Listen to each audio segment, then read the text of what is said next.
لا يحب الله الجهر بالسوء من القول إلا من ظلم، وكان الله سميعا عليما.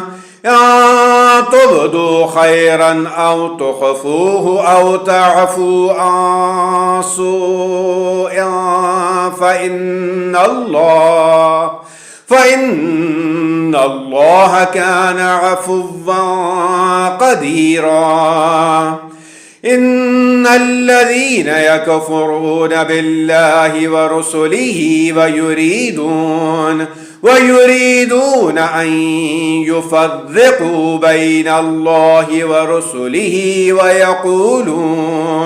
ويقولون نؤمن ببعض ونكفر ببعض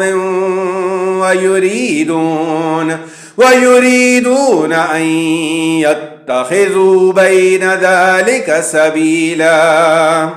أولئك هم الكافرون حقا، وأعتدنا للكافرين عذابا مهينا.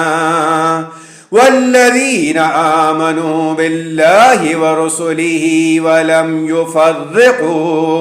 ولم يفرقوا بين أحد منهم أولئك سوف يؤتيهم أجورهم، وكان الله غفورا رحيما.